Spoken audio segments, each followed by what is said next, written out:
Eh, bagi orang syariat kan diterima, tapi setelah ditingkatkan pemahamannya ternyata sebelum memahami ilmu syahadat ternyata Islam saya nggak diterima.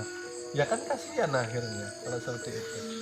Berapa tahun umpama kalau seandainya, coba bayangin, kalau ndak ditunjuk Tuhan nih, ndak dipilih Tuhan untuk mengenal ilmu ketuhanan, terus kayak apa nasibnya?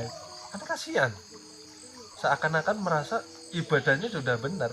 Iya benar di syariat gitu loh, tapi kan kalau tidak didalami secara hakikat dan makrifat, akhirnya kan seseorang itu sendiri yang merasa ibadah. Nah itulah becungul, artinya masih berdiri nih, berhala nih. Kasihan toh. Artinya apa ya? Artinya kita istimewa duduk di sini gitu loh. Kita istimewa sudah masuk di dalam salah satu dari sekian banyak jalur wilayah pengenalan Tuhan melalui ilmu kenal diri. Artinya apa? Bersyukur, jaga namanya rahmat dan hidayah nih, nah. Pegang erat-erat, jangan dilepas. Jadi murid aja sudah beruntung, jadi jamaah sudah beruntung, jadi orang yang dikatakan salik, yang suluk di jalan Tuhan, untung masih. Kenapa saya katakan untung? Karena ketika kita live dari dunia, kata orang meninggal dunia, kalau kita berpulang ke rahmatnya Allah Subhanahu wa taala, kita dapat jaminan gitu loh. Jaminan apa? Jaminan surga dengan ridhonya Allah Subhanahu wa taala. Kenapa bisa seperti itu? Ketika kita pulang ke rahmatullah, kita sedang jihad nih di jalannya Allah.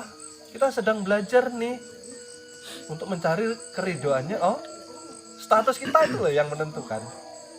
Kita pelajar, kita seorang salik ya. Tapi kalau kita tidak belajar, kayak apa statusnya? Tidak punya status gitu.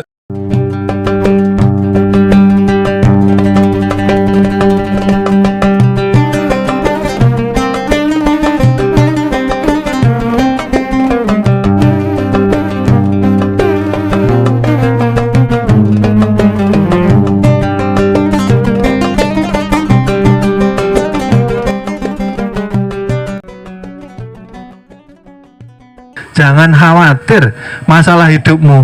Kita hidup nih yang mengundang Tuhan, bukan kemauan kita. Artinya Tuhan yang menanggung seluruh kebutuhan kita. Tapi kenapa hidupan saya ini berantakan, guru? Karena jauh dari Tuhan. Kenapa hidup saya berantakan? Karena tidak beriman kepada Tuhan. Kenapa hidup saya berantakan? Karena tidak ridho dengan ketentuan Tuhan. Kenapa saya selalu mendapatkan kesulitan, kesusahan yang sepertinya tiada akhir? Karena tidak baik sangka kepada Tuhan, karena tidak yakin dengan pertolongan Tuhan. Yakin itu jangan 100, 1000% gitu loh. Artinya Tuhan pasti menghadirkan kemudahan di balik kesusahan. Tuhan akan menghadirkan kebahagiaan di balik kesedihan. Ya kah? Kita hanya disuruh bersabar. Sabarlah sebentar. Manusia kebanyakan tidak sabar. Maunya terburu-buru. Itulah sifat manusia. Diberi sakit mau buru-buru sehat. Diberi susah mau buru-buru bahagia.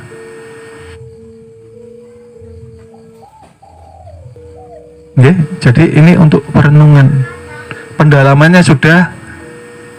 Sekarang perenungan dan penjahiran kesaksian kita menyatakan Tuhan sudah zahir, ya, sifatnya yang nyata di dalam diri kita yang menjadi dikatakan rahasia, tetapi kita belum bisa mengoptimalkan, ya toh?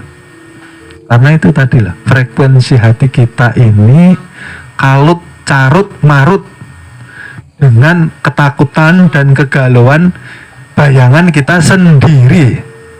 ayo kembali sama Tuhan, baiki hubunganmu dengan Tuhan dulu. Itu syarat utama. Gambarannya seperti ini. Ketika orang mempunyai modal, ingin usaha, kalau dia hanya memakai kecerdasannya, tidak meminta petunjuk dari Allah Subhanahu wa Ta'ala, maka habis itu, sia-sia. Karena dengan nafsu dan pikirannya sendiri, maka ke depan kita tidak tahu. Yang tahu, yang paham, yang mengerti Tuhan. La haula wala quwata. Bukankah kita ini seperti pakaian yang tidak dipakai tuh? Kalau pakaian yang tidak dipakai berarti tidak mempunyai kekuatan sedikit pun. Paham nggak ini? Oleh sebab itu pelajaran malam ini kita diharuskan membuktikan keimanan kita setelah bersahadat. Buktimu mana? Sudah sahadat, menuhankan Tuhan, tapi dunia menjadi Tuhan di hatimu.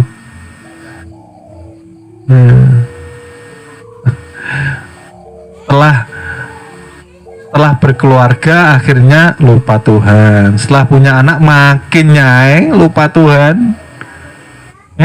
Masih bujang rajin ke majelis, sudah berkeluarga, punya anak, punya istri, sibuk dengan kesenangan berkeluarga, lupa Tuhannya. Masya Allah. Padahal yang utama itu Tuhan di hidup kita. Nyatanya ya tanpa napas nggak bisa sarapan. Itu kok bilang dunia itu utama, itu loh kayak apa? Coba tafakuri hidup kita selama ini, berkah sih apa enggak sih hidup kita ini? Coba tanyakan ke diri kita. Contoh hidup kita tidak berkah, kita sholat tuh nggak merasakan nikmat. Berzikir apa lagi? Sholawat apa lagi? Nggak ada nikmatnya sedikit pun. Ini bahaya. Kebanyakan orang tidak mau bertafakur. Sholat menggugurkan kewajiban saja, tapi tidak mau berpikir, kok sholat ini nggak ada nikmatnya ya? Itu tanda dicabut keberkahan di dalam hidup kita. Kenapa? Nggak takut sama Tuhannya, terus melakukan maksiat. Lisannya mengatakan hijrah, guru saya mau hijrah, tapi hari-hari mengistiqomahkan kezaliman, mengistiqomahkan keangkuhan, mengistiqomahkan kejahatan. Nah, ini kan salah satu tanda-tanda munafik namanya. Beriman itu perlu bukti.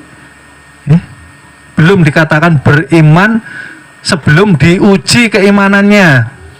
Seperti itu. Tanda orang beriman ketika diberi ujian, jauh mereka dari keluh kesah. Nanti itu ya, tetap Tuhan utamakan, saya bilang. Dengan kita memperbaiki hubungan kita dengan Tuhan, maka Tuhan hadirkan keajaiban-keajaiban di dalam kehidupan kita. Tuhan itu maha tahu. Tanpa engkau berdoa pun Tuhan tuh tahu. Karena yang ada sebetulnya siapa sih? Sebetulnya siapa yang ada? Kezahiran sifat Tuhan. Kita ndak ada, gitu loh. Ya Allah, ya Rabbi. Kita ini hanya disuruh mengakui. Akui adamu itu karena kebesaranku. Kan itu Tuhan maunya.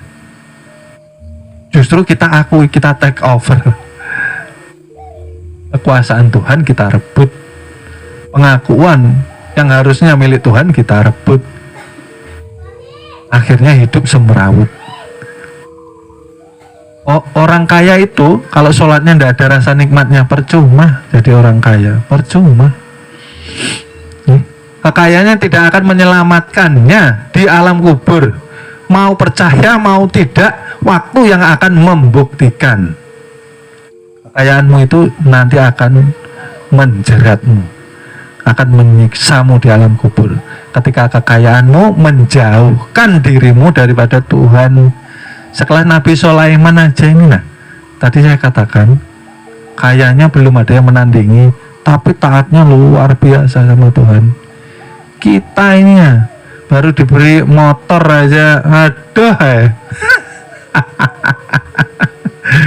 diberi titipan tabungan sedikit aja, ya Allah, makin bakhil ya. Ya Allah, ya Rabbi, ya itulah belajar ilmu ketuhanan itu semua aspek dituntut ya, keimanan kita, pembuktian kebersihan hati, bukan hanya belajar, tidak berhenti di situ ya. Setelah belajar, jalankan, dipraktekkan di dalam hidup, itulah yang dikatakan pembuktian syahadat. Apakah tubuhmu itu sudah menjadi tubuh syahadat? Kan itu maksudnya. Kalau kita sudah menjadi tubuh syahadat, maka keberkahan akan meliputi hidup kita. Kita melihat orang ini penuh kasih sayang, tidak ada yang namanya kebencian, ya kan? Banyak sekarang mengatakan beriman, ya, tapi di dalam penglihatan mereka penuh dengan kebencian, penglihatan batinnya. Orang kalau sudah melihat seseorang dengan kebencian itu, yang muncul hanyalah aib atau kekurangan, ya kan? Orang tuh kalau nggak senang sudah, yang timbul itu kekurangan dan aibnya saja, kebaikannya tidak terlihat. Itu tanda orang masih belum dikatakan beriman. Orang kalau beriman, lihatlah kebaikannya saja, buang jauh-jauh keburukannya. Itu namanya baik sangka, husnul khotimah. Karena kemarin sesuai di pelajaran, kita ini sungguh kurang daripada adab kalau sampai menghakimi seseorang ya. Bukankah kita ini bukan siapa-siapa, kok mau jadi Tuhan, jadi hakim ya? Cukup dengan baik sangka dan memperbanyak diam ya, karena urusan mereka bukan bagian daripada urusan kita, tapi keselamatan mereka menjadi tanggung jawab kita. Itu loh maksudnya. Oleh sebab itu, majelis ini sebagai salah satu jalan dakwah, saling mengingatkan di dalam kebaikan, di dalam keselamatan, karena itu kewajiban kita gitu loh. Memberantas buta tauhid di umat akhir zaman. Banyak yang bersyahadat tapi syahadatnya masih syahadat Islam di sisi manusia, belum diterima di sisi ketuhanannya, gitu. Banyak kan sekarang seperti itu, ingin menjadi tokoh masyarakat sampai dibela-belain mendirikan masjid yang mewah, ingin diakui saja itu, ingin dihormati. Ini sudah siriknya luar biasa. Oke? Jadi orang kalau ingin menjadi umat Rasulullah, yang pertama dilihat ialah akhlaknya, budi pekertinya. Kalau belum mencontoh Rasulullah sangat jauh dan perlu rajin belajar. Hidupmu itu untuk apa? Apakah hanya untuk mengejar harta dunia? Apakah engkau cukup bahagia? Kan seperti itu pertanyaannya. Apakah setelah engkau dititipi uang ini, harta benda yang melimpah, apakah hidupmu bahagia sih? Coba tanyakan pada hati sanubari kita. Apakah kita bahagia? Kalau kita merasa bahagia, tandanya hati kita berpenyakit. Hubudunya, berarti cintanya ke dunia. Maka mengatakan syahadat itu artinya kita cinta Tuhan. Orang cinta itu seperti apa? Pasti merindukan. Tapi ketika dipanggil pulang, ketakutan, rasa ngeri, ya kah? Nyatanya kalau sakit mintanya sehat, takut mati, ya kah? Katanya saya merindukan Tuhan. Maka dibela-belain mencari ilmu mengenal diri supaya berjumpa, bertemu tuh. Sekarang sudah bertemu belum di dunia? Sudah bertemu melalui sifatnya. Itu sudah cukup. Karena Tuhan laisa. Cukup engkau mengenal nurku sama dengan sudah. Mohon maaf, akan kami lanjut ke episode berikutnya. Terima kasih.